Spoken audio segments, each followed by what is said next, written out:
आज हम आपको सुमित्रा नंदन पंत जी की रचना नौका विहार जो गुंजन के अंतर्गत से ली गई है उसको पढ़ाने जा रहे हैं। नौका विहार पढ़ाने से पहले हम आपको सुमित्रा नंदन पंत जी के बारे में संक्षेप में जानकारी देते हैं। सुमित्रा नंदन पंत जी छायावाद युग के कवि थे। सुमित्रा नंदन पंत का जन्म बागेश्वर जिले के कौशानी नामक ग्राम में 20 मई 1900 ईस्वी को हुआ। जन्म के 6 घंटे बाद ही उनकी मां का निधन हो गया। उनका लालन पालन उनकी दादी ने किया। उनका नाम गोसाई दत्त रखा गया। 1958 में युगवाणी से वाणी काव्य संग्रहों की प्रतिनिधि कविताओं का संकलन चिदंबरा प्रकाशित हुई, जिस पर 1968 में उन्हें भारतीय ज्ञानपीठ पुरस्कार प्राप्त हुआ। 1960 में कला और बूढ़ा चांद काव्य संग्रह के लिए साहित्य अकादमी पुरस्कार प्राप्त हुआ। 1961 में पद्म भूषण की उपाधि से विभूषित हुए। कालांतर में उनके अनेक काव्य संग्रह प्रकाशित हुए। उनकी मृत्यु 28 दिसंबर 1977 को हो गई। सन 1950 ईस्वी में यह आकाशवाणी में समृद्ध हुए और प्रयाग में रहकर साहित्य सृजन करते रहे। इनकी शुरुआती रचनाओं के अंतर्गत वीणा, ग्रंथि, पल्लव और गुंजन है।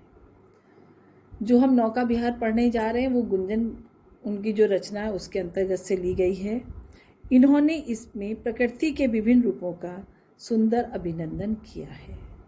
अब हम पढ़ते हैं नौका विहार। नौका विहार, नौका विहार का मतलब है नौका माने नाव, विहार माने घूमना, नाव पर घूमना। यहाँ पर उस समय का वर्णन है जब सुमित्रा नंदन पंत जी अपने दोस्तों के साथ गंगा नदी में शाम के समय विचरण नाव पर घूमने का विचार बनाकर गए थे। वहाँ पर जब नाव में घूमने गए तो वहाँ के वातावरण में उन्होंने क्या देखा उसका वर्णन किया है। ठीक है, अब आगे देखते हैं। शांत स्निग्ध ज्योत्सना उज्ज्वल। बच्चों, वर्ड मीनिंग मैंने पहले से, शब्द अर्थ मैंने पहले से लिख दिए ताकि आप लोग को आसानी रहे। अब आप देखिए, स्निग्ध माने चिकनी, ज्योत्सना माने चांदनी। अपलक अनंत नीरव भूतल। अपलक माने एकटक, अनंत माने आकाश, नीरव माने शब्द रहित, भूतल माने पृथ्वी। ठीक, मतलब वहाँ पर शांत चिकनी चांदनी बालू पर फैली हुई थी, रेत पर फैली हुई थी उज्ज्वली चांदनी, और आकाश एक पलक शब्द रहित होकर पृथ्वी की तरफ लगातार उसकी सुंदरता को देख रहा था। सैकत शैया पर, सैकत माने बालू, शैया पर दुग्ध ध्वल, दुग्ध के समान, धवल माने सफ़ेद, तनवंगी माने दुबली पतली गंगा, ग्रीष्म विरल। लेटी है श्रांत, श्रांत माने थकी हुई, क्लांत माने उदास, निश्चल, थकी हुई और उदास लेटी हुई है। दोनों लाइन का मिला के अर्थ है कि ग्रीष्म ऋतु के कारण गंगा की धारा बहुत पतली हो गई है तथा उसको देखकर ऐसा प्रतीत हो रहा है कि जैसे कोई दुबली पतली तपस्नी वाला दुग्ध रूपी सफ़ेद बालू की शैया पर थकी उदास होकर अपनी थकान को, मतलब उदास होकर अपनी थकान को दूर कर रही है। थकी हुई उदास दिखाई दे रही है और वो थक कर रात्रि के पहर में अपनी थकान को मिटाने के लिए शैया पर लेट गई है। तापस बाला गंगा निर्मल, शशि मुख से दीपित मृदु करतल। तापस वाला माने तपस्वी वाला गंगा, निर्मल स्वच्छ है, शशि मुख माने शशि के वो चंद्रमा के मुख के समान, दीपित माने चमक रही है, मृदुल माने कोमल, करतल माने हथेली, कोमल हथेली। लहरें उर पर कोमल कुंतल। कुंतल माने क्या होता है? कुंतल माने है केश।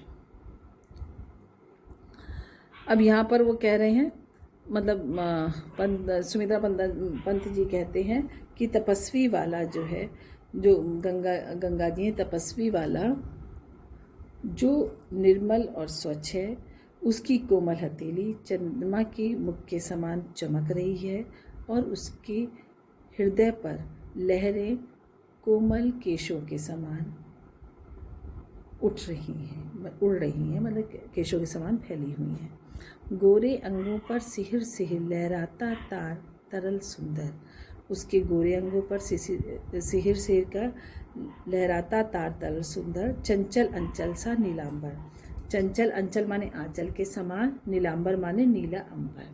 तो यहाँ पर कह रहे हैं पंडित जी की दोनों लाइन का मिला के अर्थ है कि गंगा के गोरे अंगों पर जो तारों का प्रतिबिंब इस प्रकार प्रतीत हो रहा है मानो चंचल नीला वो आकाश का चंचल आंचल हो।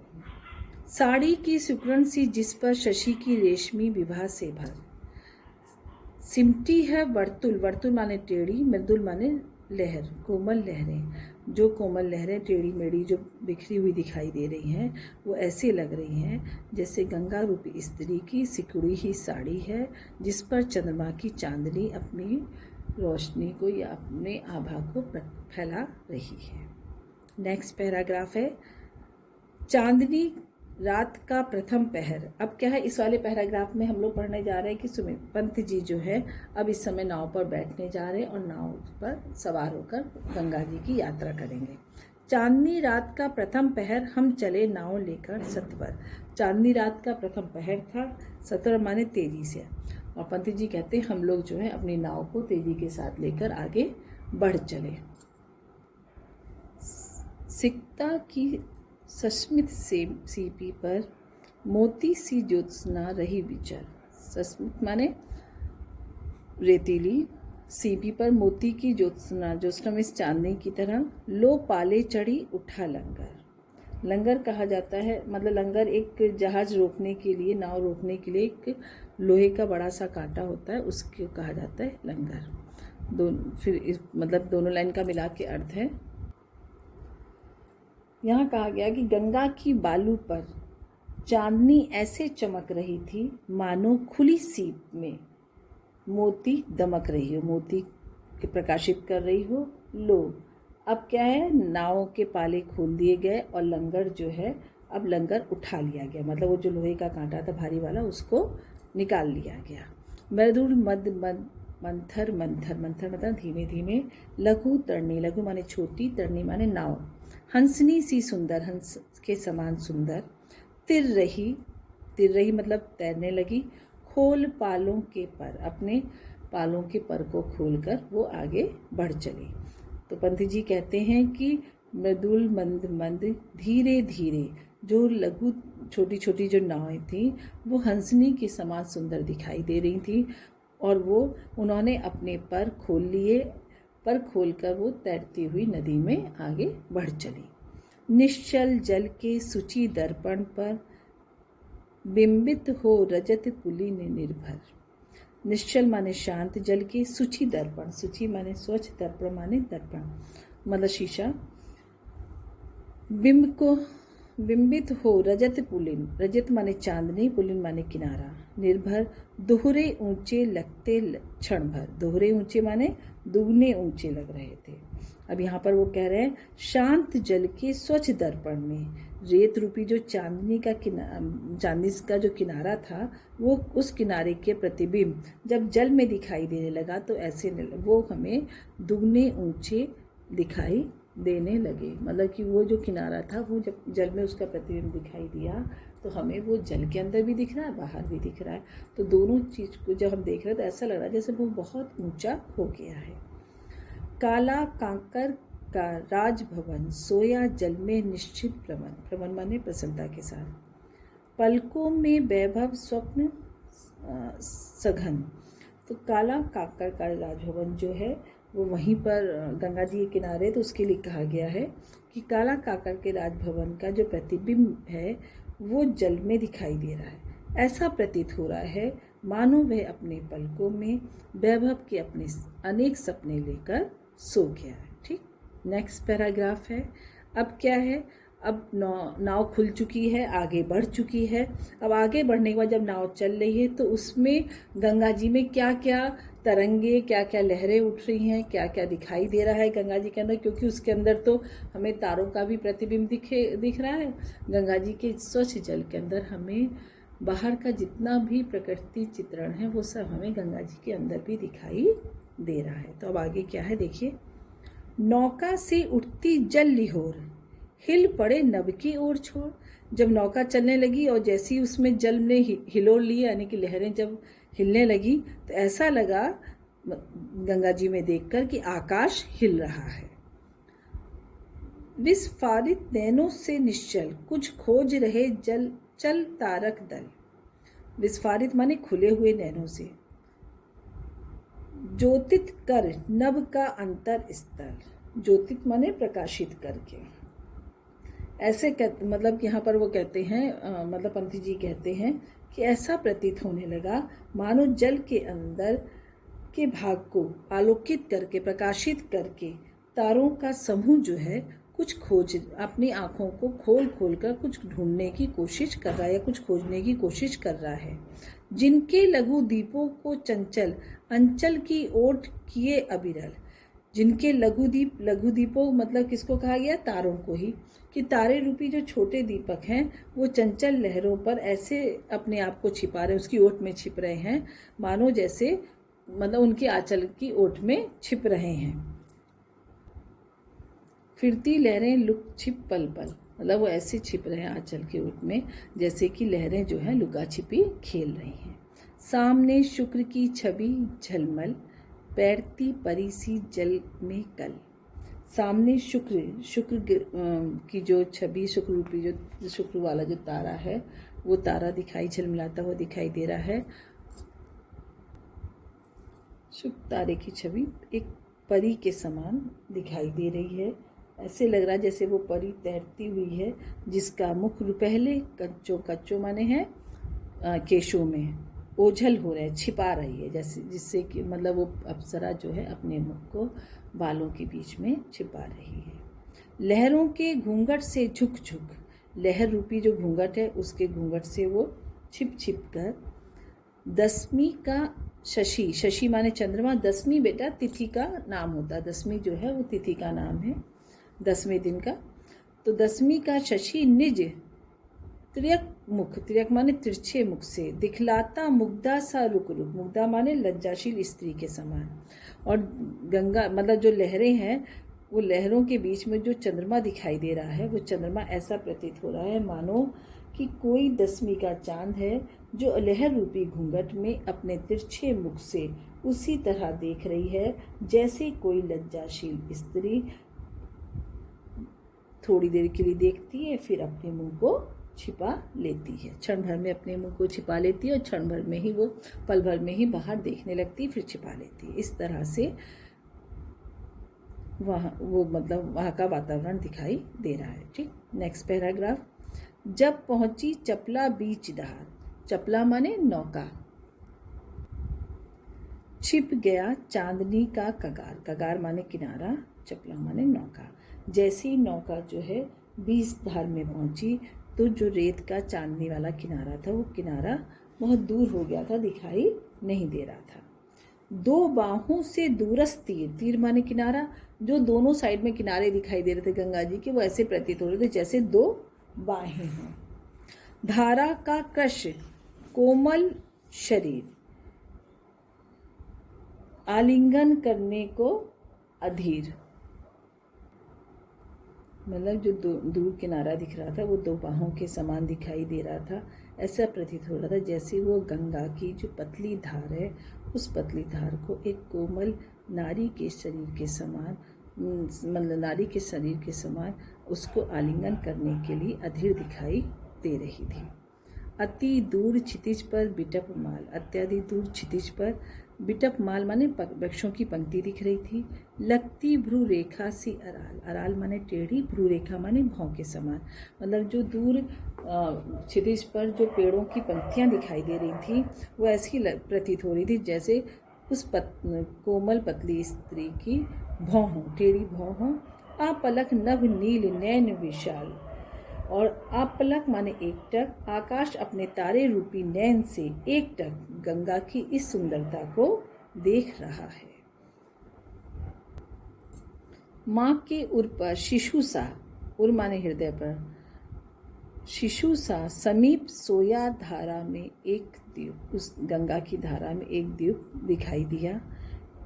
तो उस उर्मिल प्रभा को कर प्रतीप, उर्मिल माने लहरों से युक्त, प्रभाव माने बहाव को, कर रहा था, प्रतीप माने उल्टा यानी विपरीत दिशा में बहा रहा था। दोनों लाइन का मिलाकर अर्थ है कि गंगा की धारा में एक छोटा सा शांत द्वीप दिखाई दिया, जो ऐसा प्रतीत हो रहा था कि माँ के हृदय पर कोई शिशु सो रहा है। और लहरों से युक्त जो गंगा का प्रभाव है वो जब उस द्वीप से टकराता था तो वो उसको उल्टा यानी कि विपरीत दिशा में मोड़ देती थी। वह कौन बिहग, क्या बिकल कोक, बिहग माने पक्षी, यह कौन सा पक्षी है, क्या विकल, विकल माने व्याकुल, कोक, कोक माने चकवा, एक पक्षी का नाम है, ठीक है। ये व्याकुल चकवा है जो उड़ रहा है हरने का निज विरह शोक, हरने माने दूर करने के लिए, निज माने अपना, विरह शोक माने बिछड़ने का दुख, अब उस दुख को दूर करने के लिए वो उड़ रहा है। छाया की कोकी को विलोक, छाया माने परछाई को देखकर, विलोक माने देखकर, कोकी माने चकवी, मतलब उसने गंगा में अपनी परछाई को देखा तो वो समझा कि ये चकवी है, ये भी पक्षी का ही नाम है। तो उसने कहा कि मतलब उसने अपने मन में सोचा कि चकवी है। तो पंडित जी कल्पना कर रहे हैं कि ये पक्षी कौन उड़ रहा है, क्या ये चकवा है जो अपनी परछाई को चकवी समझकर उसके विरह में जो दुख हो रहा है उसको, उस दुख को दूर करने के लिए उड़ता चला जा रहा है। नेक्स्ट पैराग्राफ है। अब क्या है, अब यहाँ पर इन लोगों आपने घूमा, घूमने के बाद फिर वहाँ पे जब गंगा जी के किनारे पहुँची तो वहाँ पे आगे मतलब गंगा जी के बीच में जब पहुँच चुकी उसके आगे, तो उसके आगे है पतवार घूमा अब प्रथुन भार। अब ये वापस लौटने लगे हैं, मतलब गंगा जी से जो है घूम चुके, घूमने के बाद अब वापस लौट रहे हैं। तो कह रहे हैं पतवार घुमा, पतवार को घुमा दिया। अब प्रथुन भार, प्रथुन भार माने हल्की हो गई, नाव हल्की हो गई। नौका घूमी विपरीत धार, और नौका जो है विपरीत दिशा में विपरीत धार में घूम गई। डांडों के चल करतल पसार, भर भर मुक्ता फल फेन इस्फार, मुक्ता फल माने मोती, फेन इस्फार माने बुलबुले, बिखराती जल में तारहार। डांडे जब अपने करतल को पसार के फैलाकर जब आगे बढ़ने लगे, चलने लगे, तो उससे पानी में जो बुलबुले उठ रहे थे वो बुलबुले मोती के समान प्रतीत हो रहे थे। तो यहाँ पर बेटा मुक्ताफल फेन के अंतर्गत रूपक अलंकार है, ठीक है। मोती के समान दिखाई दे रहे थे। अब ऐसे प्रतीत हो रहे थे जैसे किसी ने गंगा जी में या उस गंगा के जल में तारे रूपी हार को, मतलब तारे रूपी हार को तोड़ के डाल दिया है। वो तारे रूपी हार टूटकर बिखर गया है, तो मोती चारों तरफ फैले हुए दिखाई दे रहे हैं। चांदी के सांपों सी रलमल, चांदी के सांप, देखो यहाँ पे भी तुलना की गई है, तो यहाँ पे तुलना की, तो यहाँ उपमा अलंकार है, चांदी का मतलब सांपों से तुलना की गई, ठीक है। चल रलमल, रलमल माने चमकती, नाचती रश्मि जल में चल, रेखाओं से खिंचती तरल सरल। गंगा की जो छोटी छोटी लहरें हैं वो चांदनी के समान ऐसी चमक रही हैं मानो चांदी के सांप हों। जल में जो तैर रहे हैं उसकी रेखाएं सरल सरल रेखाएं जो खींची हुई हैं वो चांदी के सांप के समान दिखाई दे रही हैं। लहरों की लतिकाओं में खिल, जो लहर हैं उनको कवि ने कल्पना कर ली कि जैसे लतिका है, लता है जैसे, उस पर 100 शशि, 100 उडू माने तारे, झिलमिल फैले फूले जल में फेने। मतलब यहाँ पर उनका कहने का मतलब पंडित जी कह रहे हैं जो लहरें हैं वो लताओं की तरह हैं, जिसके अंदर उन लहरों के बीच में अब चंद्रमा का प्रतिबिंब भी, जब लहरें हिल रही तो बहुत सारे दिख रहे हैं, तारे हिल रहे हैं तो वो भी बहुत सारे दिख रहे हैं। तो उसके लिए कह रहे हैं कि उन लहर रूपी लताओं में ऐसा, लहर रूपी लता देखकर ऐसा प्रतीत हो रहा है मानो सैकड़ों फूल उसमें तारे रूपी और चंद्रमा रूपी फल फूल रहे हैं। अब उथला सरिता का प्रभाव, उथला माने कम होने लगा, सरिता माने नदी का प्रभाव, बहाव जो है उसका कम होने लगा। लग्गी से ले सहज था, लग्गी माने, लग्गी बांस होती है, बांस की लग्गी होती है, था माने गहराई, मतलब उस बांस की रूपी लग्गी से जो है उस गंगा जी की गहराई को नाप रहे थे। धीरे धीरे नापते हुए हम बढ़े घाट को सतुत्साह, हम घाट की तरफ उत्साह के साथ बढ़ते चले गए। नेक्स्ट पैराग्राफ है।